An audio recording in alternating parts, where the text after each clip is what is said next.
आगे विशेष। विशेष दो प्रकार का होता है, विशेषस्तु विपर्ययः और विशेष इति जो सामान्य नहीं है वो। उन्होंने दो उदाहरण दिए, विरुद्ध विशेष और अविरुद्ध विशेष। विरुद्ध विशेष क्या होता है? एग्जैक्टली विपरीत। आप पानी में भीग के आए, आपको पीनस हो गया, आपका नाक जो है जाम हो गया, आप आ गए और यहाँ बैठ गए। अभी पानी आपके शरीर पर नहीं गिर रहा है, आपको बाहर के शैत्य का अनुभव नहीं हो रहा है, तो आप विशेष में आ गए, क्योंकि शीत से समान नहीं है ऐसी स्थिति में आ गए। तो ये क्या है? अविरुद्ध विशेष। लेकिन आपने यहाँ पर दालचीनी का लेप लगाया, शुंठी का लेप लगाया, अमृत धारा लगाया, तो ये क्या हुआ? ये विरुद्ध विशेष हुआ। तो विरुद्ध के दो प्रकार होते हैं, और ये विरुद्ध के दोनों प्रकार आपको चिकित्सा में उपयोगी। आपको शुगर है ना, तो यार आप शुगर लोड करना बंद करो ना, वो जो सामान उसके जा रहा है शरीर में वो बंद करो। और विरुद्ध विशेष फिर इसकी एग्जैक्टली विपरीत जो है उसका सेवन करो। ये दो प्रकार का विशेष होता है। आप इनपुट बंद करोगे तो भी बीएसएल कंट्रोल में आ जाएगी, और आप बीएसएल के विपरीत कुछ आहार करोगे तो और ज्यादा तेजी से कंट्रोल में आएगी। Frequency and intensity will get increased, that is विशेष। बाकी वो उसमें उस जमेले में मुझे नहीं जानना है कि विशेष तीन प्रकार का होता है कि नहीं होता है, उसका उपयोग क्या है वो बोलो। वाग्भट में तत्वज्ञान नहीं है, चरक में 11 अध्याय में तत्वज्ञान है, सुश्रुत में 1 अध्याय में तत्वज्ञान है, अष्टांग में तत्वज्ञान नहीं है। शुद्धे शुक्रार्तवे सत्वे सकर्म क्लेश चोदिता, इस एक शब्द के अलावा पूरे अष्टांग में आपको तत्वज्ञान प्राप्त नहीं होता है। अष्टांग शारीस्थान 1 श्लोक क्रमांक 1, शुद्धे शुक्रार्तवे सत्व शुकर्म क्लेश चोदिता, इतना एक ही चरण तत्वज्ञान को बताता है, बाकी कहीं पर तत्वज्ञान नहीं है। वाग्भट की प्रतिज्ञा है यथास्याद उपयोगाय तथा तदुपदेक्ष्यते, जिसका उपयोग है उतनी ही बातें मैं बताता हूं। इसलिए वाग्भट में आपको षट पदार्थों का वर्णन नहीं मिलता है, एक चरण में खत्म किया। वृद्धि समाने सर्वेषां विपरीतर विपर्ययः, उपयोजन देखिए, उसका प्रयोजन देखिए, उसकी क्लिनिक में क्या जरूरत है वो देखिए, उतना ही यहाँ पर चर्चा करना उचित रहेगा। आगे कातिचित भावान, उनमें से कुछ भावों को सामान्यम अभिप्रेत्य, अधिकार क्या है अभी इसका? सामान्य। सामान्य क्या होता है?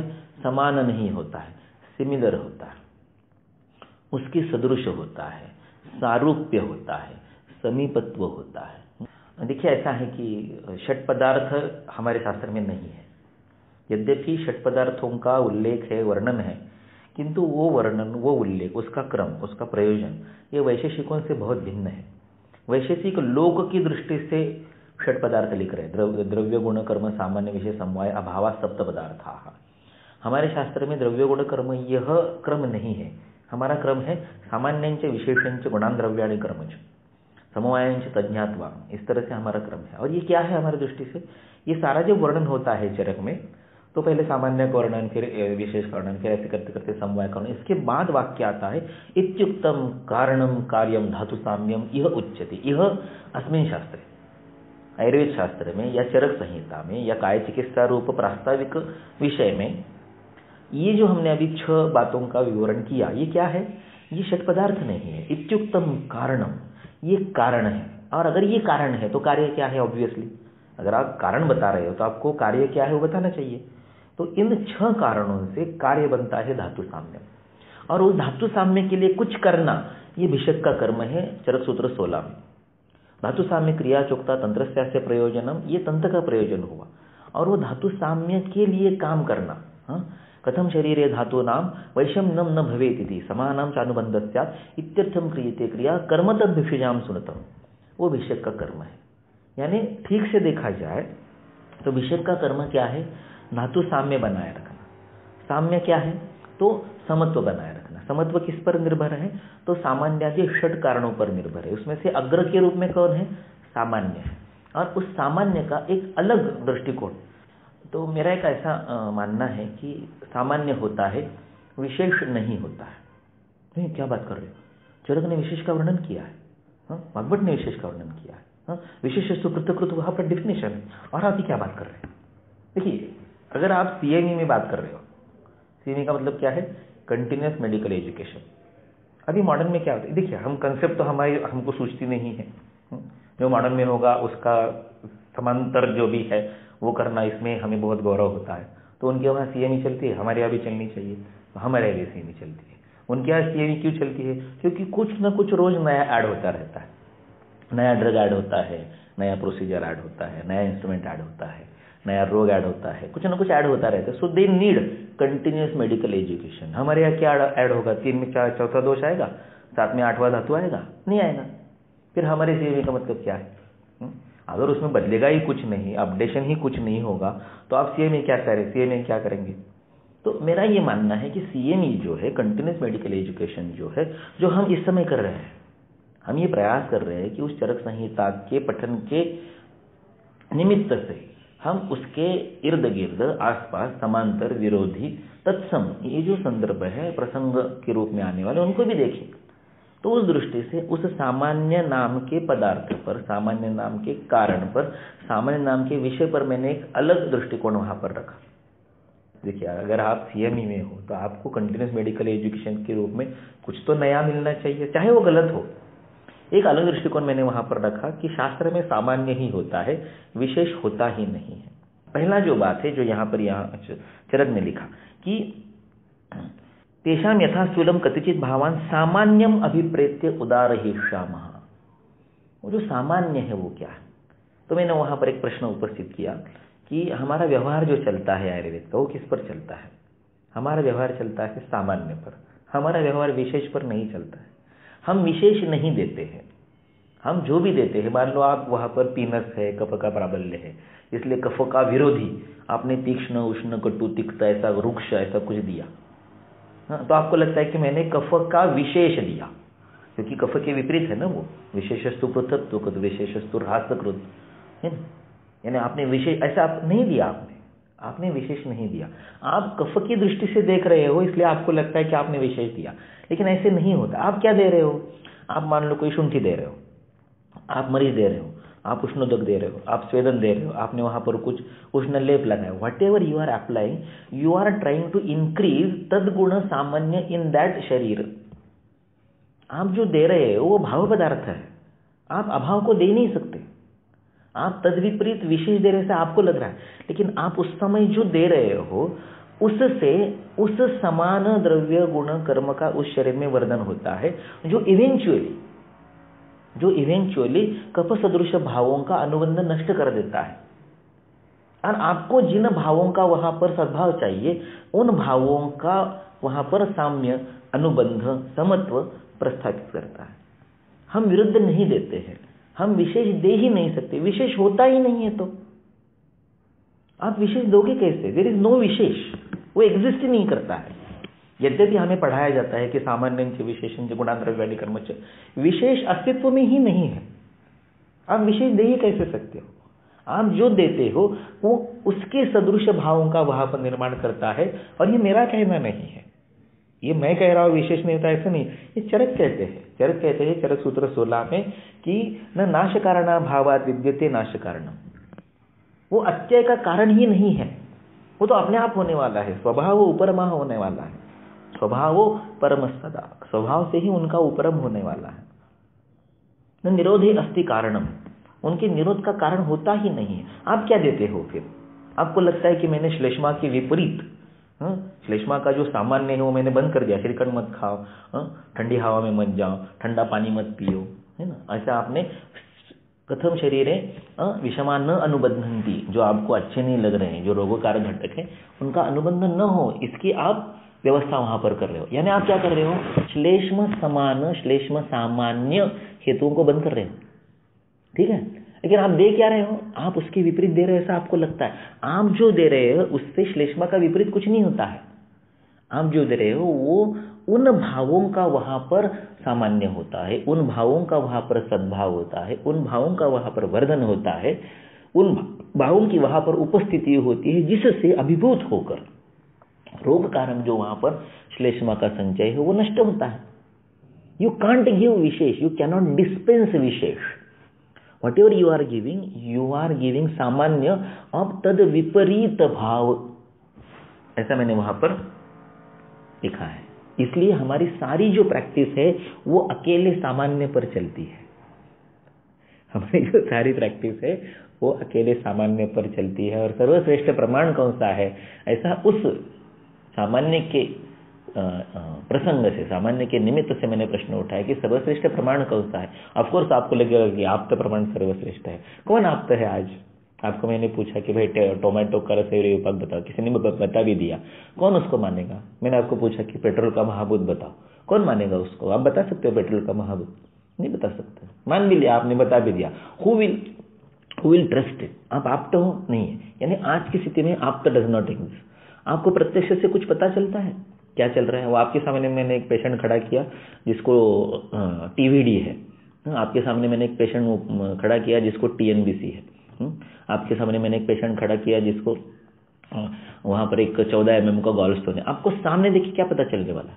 आपको मैं जब तक सोनोग्राफी का रिपोर्ट ना दे दूँ, आपको मैं जब तक एंजियोग्राफी का रिपोर्ट ना दूँ, आपको जब तक मैं पेट स्कैन का रिपोर्ट ना दूँ, आपको क्या पता चलने वाला? प्रत्यक्ष से क्या पता चलता है? आपको नहीं चलता है। अनुमान दायरे में होता नहीं है, क्योंकि अनुमान के लिए उदाहरण चाहिए, साहचर्य नियम व्याप्ति चाहिए। एक जैसा दूसरा उदाहरण दायरे में होता नहीं है। पुरुषम वीक्ष अवस्थांतराणी, यानी प्रत्यक्ष होता नहीं है, अनुमान होता नहीं है। आप तो अस्तित्व में है नहीं आज, युक्ति तो हमें आती ही नहीं है, क्योंकि बहुकारण भाव योगजान इसको देखना है। इतना किसके पास है? विमिल विपुल बुद्धि है, बुद्धि आकुली कुरियो। आज की स्थिति वैसे आप किसी भी ग्रुप पर चर्चा में देखिए, कोई किसी निर्णय पर नहीं पहुंचता, सभी जगह कंफ्यूजन में कंफ्यूजन है। सोल्यूशन जो मिला तो साला क्वेश्चन क्या है पता नहीं, इस तरह की अवस्था है। केवल एक प्रमाण पर हमारी प्रैक्टिस चलती है, आप भी मानोगे उसको। आपकी प्रैक्टिस चलती है सामान्य पर, आपकी प्रैक्टिस चलती है उपमान पर। उपमान ही एकमात्र प्रमाण है जो आपकी प्रैक्टिस को चलाता है। व्हाट डू मीन बाय उपमान? चांदी जैसे बाल, सोने जैसे गाल, चांद का मुखड़ा नहीं। काव्य यानी उपमा नहीं है। उपमान ये नहीं है कि ब्राह्मी का पत्ता जो है वो सेरेब्रम की तरह दिखता है, सेरेब्रम का जो क्रॉस सेक्शन है एनाटॉमी में उसकी तरह दिखता है, इसलिए वो बुद्धि को बढ़ाता है। या बीट जो है वो बीट का जूस रक्त की तरह दिखता है, इसलिए बीट का जूस पीना चाहिए, उससे रक्त बढ़ेगा। अरे बीट के जूस से रक्त बढ़ता तो फिर वो रेड चिली का जो पाउडर आता है उसको रोज पानी में घोल के पी जाओ ना, और रक्त बढ़ेगा। वो तो लाल तीखा होता है। मिर्ची का पाउडर खा के रक्त बढ़ेगा क्या? नहीं बढ़ेगा।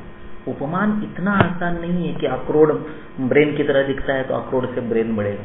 इतना आसान उपमान प्रमाण नहीं है, और ऐसे शास्त्र में काम नहीं होता है। हम कुछ लोग ऐसा पढ़ाते हैं कि देखो ये जो बीन्स है वो किडनी की तरह दिखते हैं, ये जो कुष्मांड है वो लंग्स की तरह दिखता है, न जाने क्या क्या क्या। बीच में आया था धतूरा का फल जो है वो कोरोना वायरस की तरह दिखता है। अरे ये भोलापन है, याला मराठीमध्ये आपण भाबडेपणा म्हणतो, हे अज्ञान है। तो इतना क्रूड लेवल का उपमान नहीं है, वो प्रत्यक्षदर्शी उपमान नहीं है, वो तुल्यार्थ था ही सामान्यम के लेवल का उपमान है। तुल्य अर्थ का, उससे सेम पर्पज अगर सर होता है तो वो प्रत्यक्ष से, आंखों से, चाहे एक दूसरे से कितने भी विभिन्न हो, वो सामान्य है, वो उपमान है, वो एक दूसरे के सदृश है, एक दूसरे के समीप है, एक दूसरे के जैसे है। ये उपमान है, ये सामान्य है। अर्थ होता है उप यानी समीप, उप यानी नजदीक, मान का अर्थ होता है ज्ञान। आप ज्ञान के समीप जाने का प्रयास करते हो, आप निदान के समान चीजों को ढूंढते हो उसके आहार में विहार में, उसको बंद करते हो, और आप उस निदान के विपरीत भावों का जो समान है, वो जो निदान है वही कफ प्राधान्य है, वात प्राधान्य, पित्त प्राधान्य, जो भी आपका निदान होगा उसके विपरीत भावों के समान द्रव्य गुण कर्म वाले उपचार आप करते हो, औषध आहार विहार आप उसको सजेस्ट करते हो। ठीक है, ये विशेष नहीं है। आप देते क्या हो? You dispense something, you don't dispense विशेष, यू डिस्पेंस समथिंग सामान्य विच विल इंक्रीज तत्सदृश भाव इन दैट रुग्ण शरीर। तो ये उपमान है। आप क्या ढूंढते हो? आप उस निदान के समान जो है उन आहार विहार द्रव्य गुण कर्मों को रोकते हो। संक्षेपत क्रिया वो निदान परिवर्जन, वो निदान क्या है? वो निदान वहां पर जो आपको लक्षण समुच्चय दिखाई दे रहा है, वहां पर आपको जो संप्राप्ति समझ में आ रही है, उसके समान भावों को आप रोकते हो। यानी आप क्या ढूंढ रहे हो?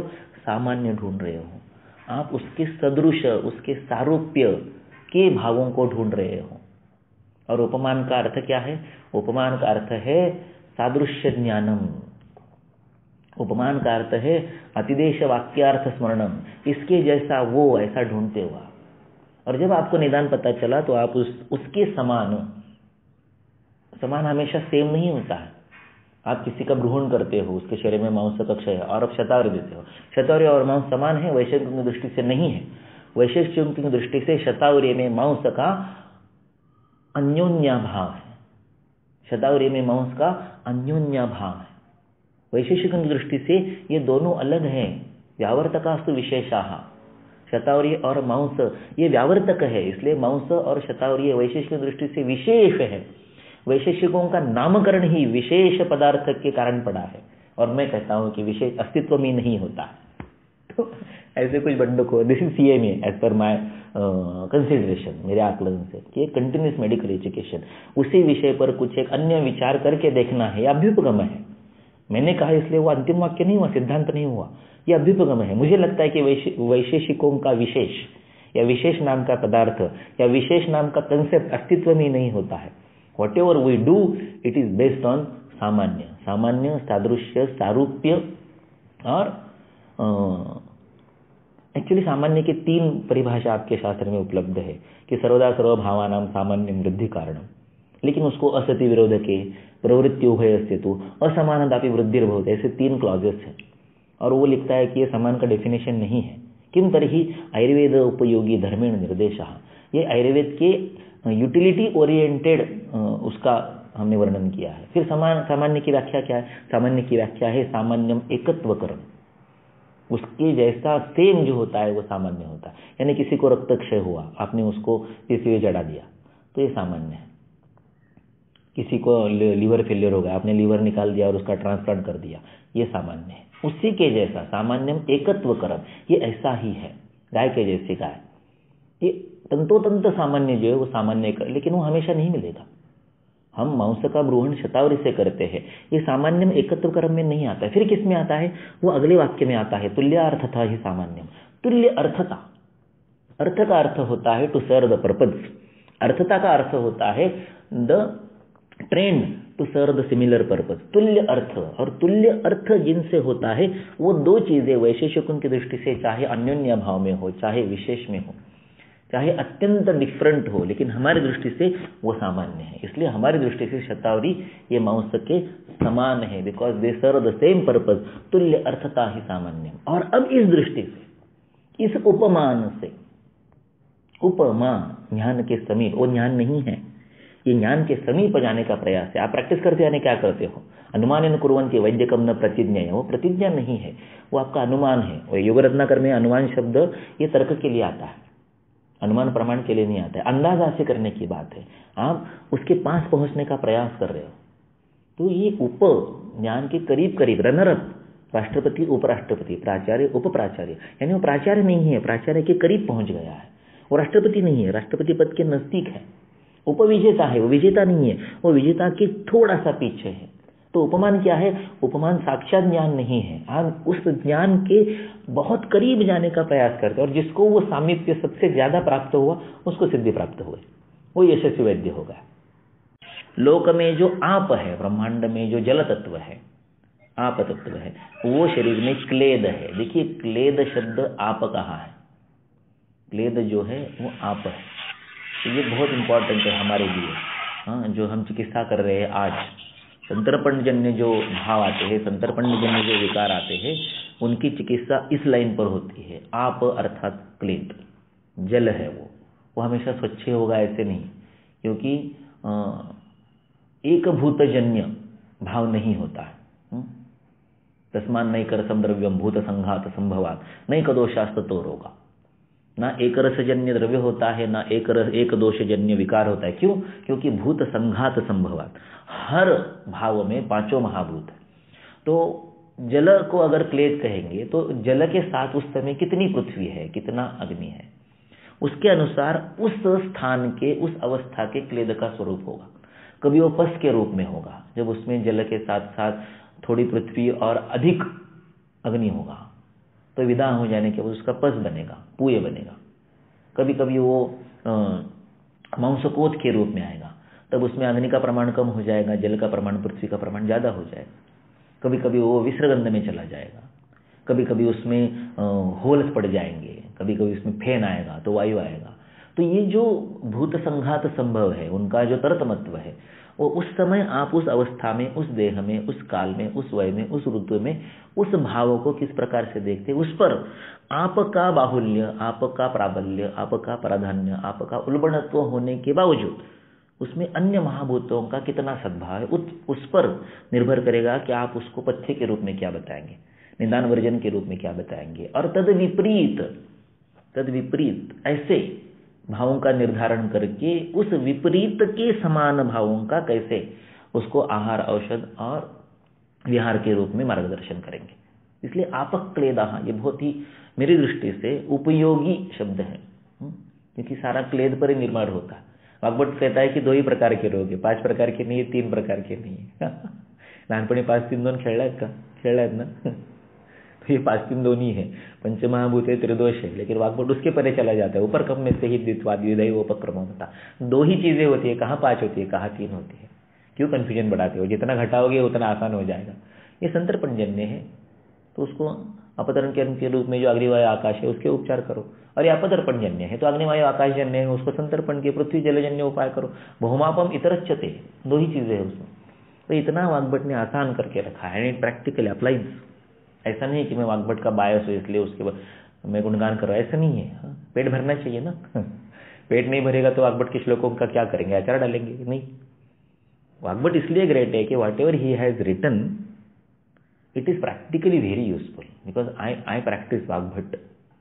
यद्यपि चरक ने लिखा है लंघन भ्रूणी अध्याय में चरक सूत्र 22 में कि षड उपक्रमा षट्वम नाति वर्तन्ते, वाग्भट लिखता है कि भूतानाम तदपि द्वैध्या द्वितीयम नाति वर्तते। देखिए, I want to be in the favour of adoption of smartness. आपने वहां पर षट्वम लिखा, वाग्भट ने उसको नाकारा नहीं, उसका उल्लेख किया उसने लिखा बहुमापम इतरच्यते, लेकिन उसके आगे उसने लिखा कि जो वहां पर स्वेदन, स्तंभन, रूक्षण, स्नेहन ये लिखा है, ये जो 4 उपक्रम बचे लंघन और ब्रूहण के परे, संतर्पण और अपतर्पण के परे, ये जो 4 उपक्रम बचे वो क्या है? भूतानाम तद अपि द्वैध्या द्वितीयम नाति वर्तते। ये 4 उपक्रम भी भूतों के द्वित्व के कारण, 2+3 ऐसा 5 महाभूतों का डिवीजन है, उनसे परे नहीं है। आप स्नेहन कहोगे तो भी वो संतर्पण है, पृथ्वी जलजन्य है। आप उसको रूक्षण कहोगे तो भी वो अग्निवायु आकाशजन्य है, वो अपतर्पण है। आप स्तंभन कहोगे तो वो पृथ्वी जलजन्य है, फिर से वो संतर्पण है। आप स्वेदन कहोगे तो अग्निजन्य है, इसलिए वो फिर से अपतर्पण है। भूतानाम तद द्वैध्या द्वितीयम नाति वर्तते। चरक सूत्र 22 का अंत होता है षट्वम नाति वर्तते। वाग्भट सूत्र 14 की शुरुआत होती है द्वितीयम नाति वर्तते। किसको एडप्ट करोगे? सोचो।